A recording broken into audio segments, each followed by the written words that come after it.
इस सेशन में हमारे साथ रंगनाथ पांडे सर हैं जो इलाहाबाद उच्च न्यायालय में पूर्व न्यायाधीश थे।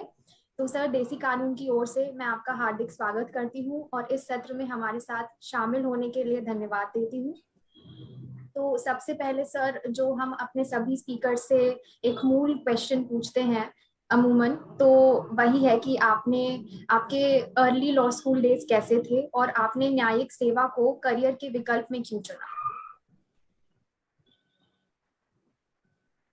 सर एक बार और रिपीट करिए।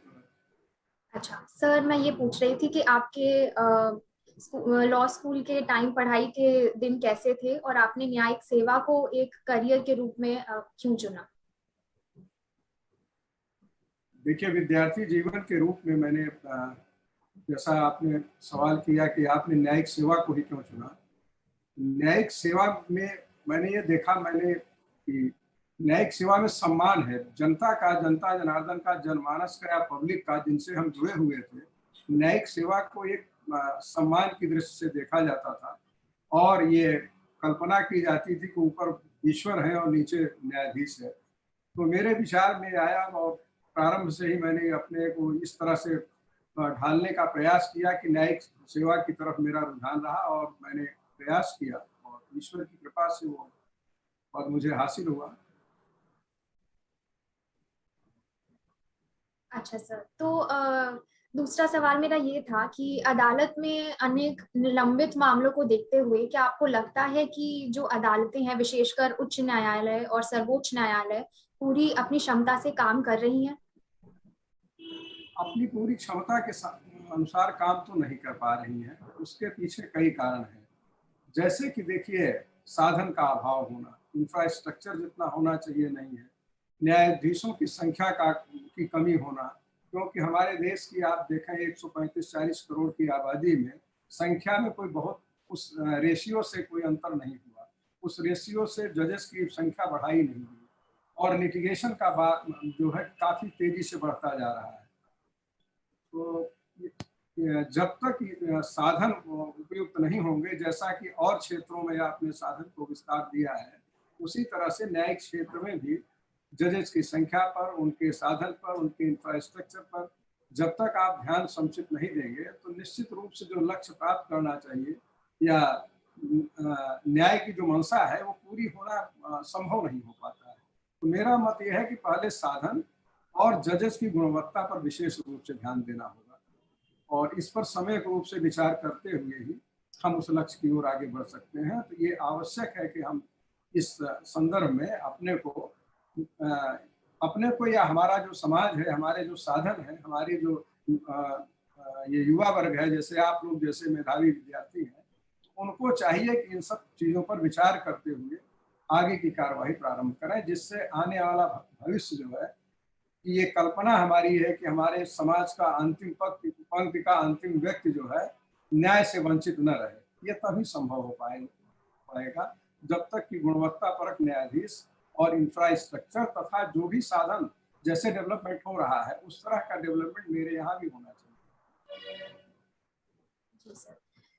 सर, आजकल कई विधि के ऐसे विद्यार्थी हैं जो न्यायिक सेवा को अपने करियर के रूप में देखते हैं, पर उनको ये समझ में नहीं आता कि हम अपनी पढ़ाई, अपनी तैयारी कैसे शुरू करें। तो जब आप अपनी परीक्षा की तैयारी कर रहे थे तो आपके दिन कैसे थे और आपका अध्ययन का कार्यक्रम कैसा था?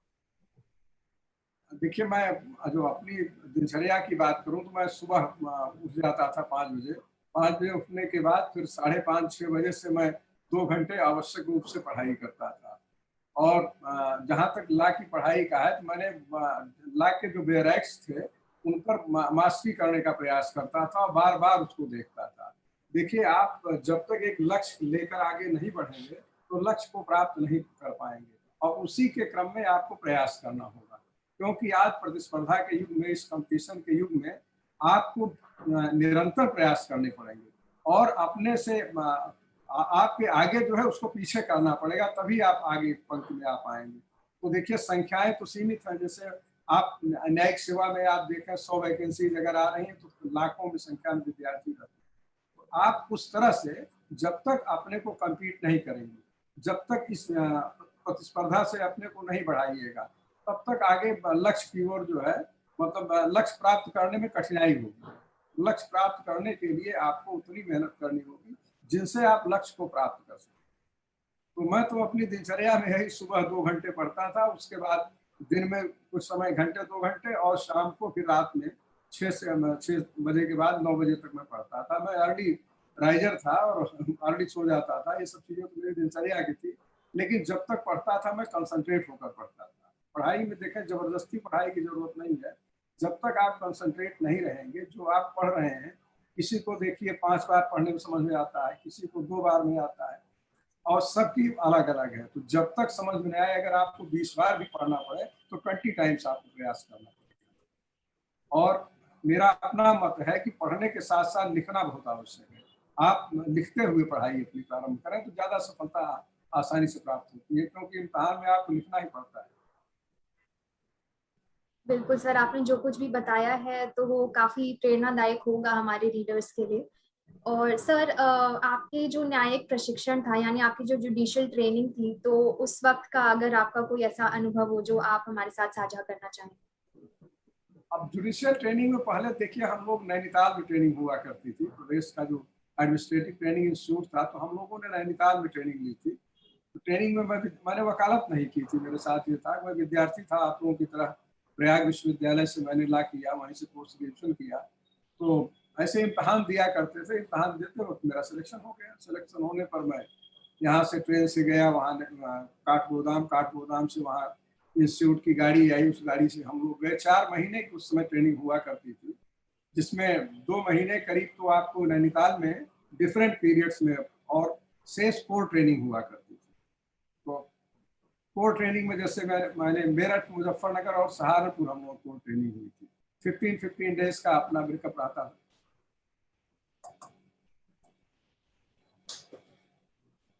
अच्छा, तो सर, जब एक बार आप न्यायाधीश बन गए तो फिर उसके बाद आपके कार्यकाल के दौरान आपके कुछ ऐसे अनुभव जो आपके लिए काफी कठिन रहे हो।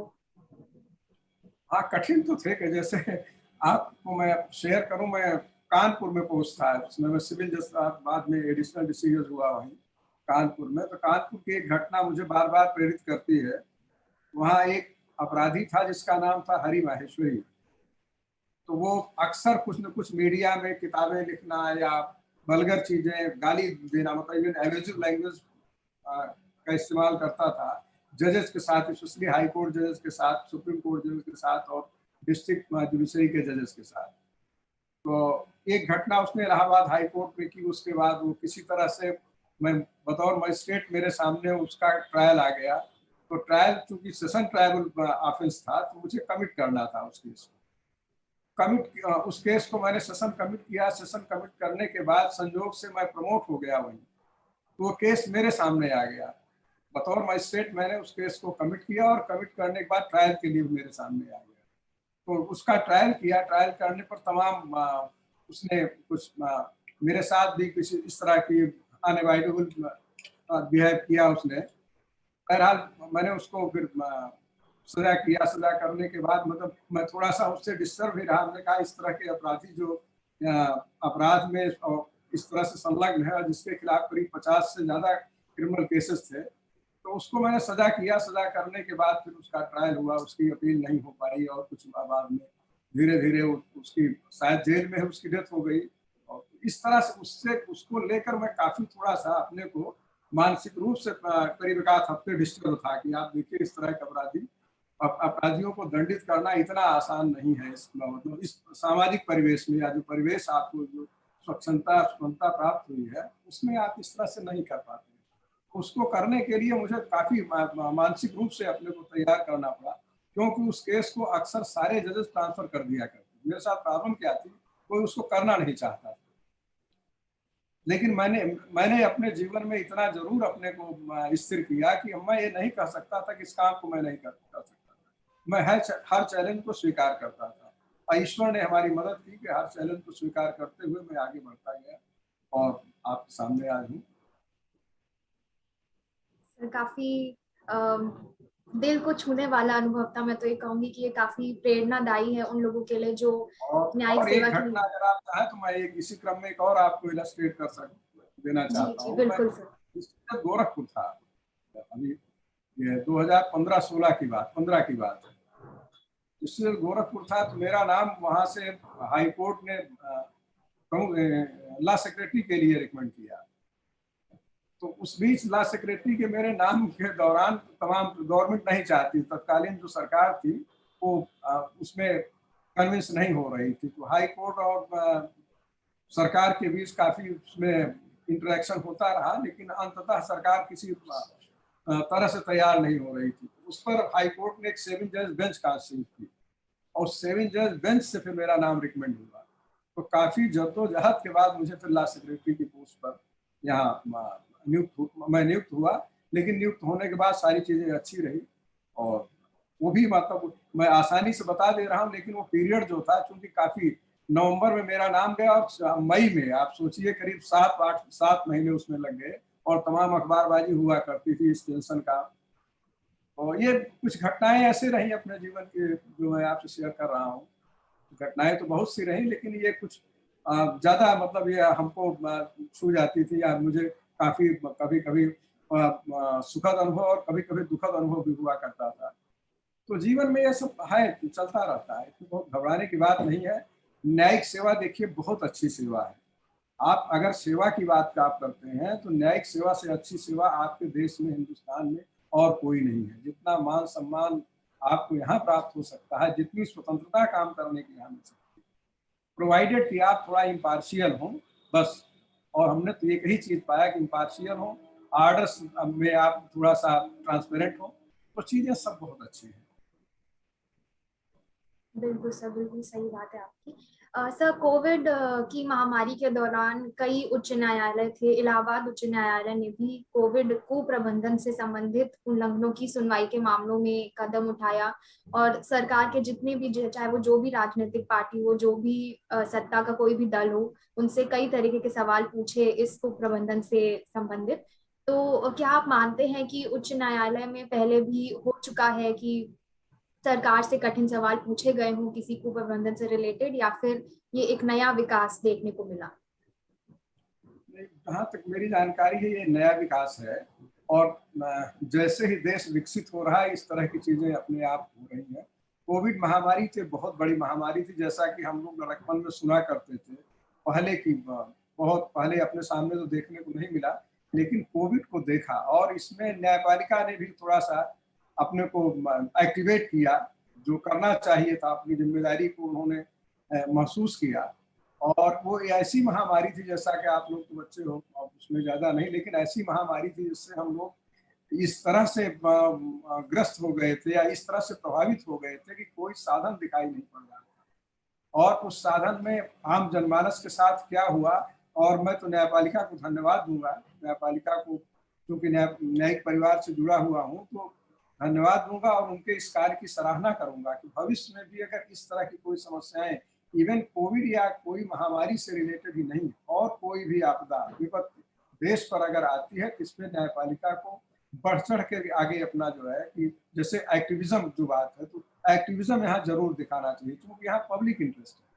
इससे बड़ा पब्लिक इंटरेस्ट और कुछ नहीं है कि जहाँ की मौत सामने खड़ी हो और वहाँ आप अपने कार्य से च्युत अगर हो रहे हैं, तो अपने कार्य की तरफ आपको आगे बढ़ना है। और न्यायपालिका से मैं प्रार्थना भी करूंगा कि जब भी ऐसे अवसर आए, कोई भी देश पर इस तरह की मुसीबत विपत्ति या जो भी स्थिति हो, उस पर अपना भरपूर सहयोग करने का प्रयास करें, जिससे समाज लाभान्वित हो, आम जनमानस जिससे सुखी हो सके, आम जनमानस यह महसूस करे कि सत्यमेव जयते की जो कल्पना है वो हमारी न्यायपालिका इसको पूरा कर रही है। सर, जैसा कि आपने कुछ वक्त पहले बोला कि उच्च न्यायालयों में रिक्त पद जो है वो एक बहस का विषय रहा है, काफी समय से विरोध का भी विषय रहा है। तो ये देखते हुए कि रिक्तियों का आंकलन करने के लिए अभी तक कोई एक यथाक्रम तरीका नहीं है, साइंटिफिक तरीका नहीं है, तो क्या आपको लगता है कि इसके लिए एक सुव्यवस्थित प्रणाली होनी चाहिए? देखिए, मेरा जो अपना मत है, मेरा मत है कि कोई भी जजेस के अपॉइंटमेंट से लेकर या जो भी इस तरह की समस्या है, इसमें एक ट्रांसपेरेंट व्यवस्था होनी चाहिए, जो आम जनमानस को, आम पब्लिक को, जैसे हमको आपको भी मालूम हो सके या एक गांव के आदमी को भी मालूम हो सके कि किस तरह की व्यवस्था है, हमारा जज कौन होगा, हमारा जज कैसा होगा। क्योंकि देखिए न्याय करने के लिए ऐसा नहीं कि आप बहुत योग्य हैं, न्याय करने के लिए आप में न्यायिक गुण होना चाहिए। न्यायिक गुण, तो ये हम जो जहाँ तक हमारी जहाँ तक मेरा मत है कि एक ट्रांसपेरेंट और बिल्कुल, देखिए 3 चीजें बहुत आवश्यक हैं। ये ट्रांसपेरेंट होना चाहिए, अकाउंटेबल होना चाहिए, इंडिपेंडेंस होना चाहिए। तो कोई भी जज इंडिपेंडेंस होना चाहिए, उसको डिसीजन लेने में किसी तरह का कोई दबाव नहीं होना चाहिए। लेकिन दबाव तब नहीं होगा जब वो ट्रांसपेरेंट होगा और अकाउंटेबल होगा कि जो हम कार्य कर रहे हैं उसके पर अगर गलत कर रहे हैं तो मुझे जिम्मेदार भी ठहराया जा सकता है। तो इस तरह से एक मेरा अपना मत, मैं बार बार यही कह रहा हूँ, मेरा मत है एक ऐसी संस्था या एक ऐसी व्यवस्था स्वतंत्र होनी चाहिए जो इन सब चीजों पर विचार कर सके और उनके विचार के आधार पर ही चीजें आगे बढ़ सकें। चाहे जजेस का अपॉइंटमेंट हो, चाहे जजेस की सुविधा देने की बात हो, चाहे उनके आफ्टर रिटायरमेंट की बात हो, मतलब जो भी उनसे रिलेटेड हो। क्योंकि लोकतंत्र में आप देखें कि न्यायपालिका अगर मजबूत है, न्यायपालिका स्वतंत्र है, न्यायपालिका ट्रांसपेरेंट है, तभी लोकतंत्र मजबूत होगा, अन्यथा लोकतंत्र मजबूत नहीं होगा। आज देखिए, आप देख रहे होंगे अखबारों में, टीवी चैनल्स पर कि तरह तरह की बातें लोग बिल्कुल निरंकुश होकर जो चाहते हैं कर रहे हैं। तो इसलिए कह रहे हैं कि हम अपने में उतने ट्रांसपेरेंट जितना होना चाहिए उतने ट्रांसपेरेंट नहीं है। जी सर, तो शुक्रिया सर कि आपने अपना वक्त हमें दिया, हमसे अपने अनुभव साझा करे। और आप सब दर्शकों को बता दें कि ये वीडियो जो है वो जल्दी हमारे YouTube चैनल पे अपलोड हो जाएगा और इसका एक लिखित वर्जन हमारी वेबसाइट पे जल्दी उपलब्ध कराया जाएगा, जिससे आप सर को और बेहतर तरीके से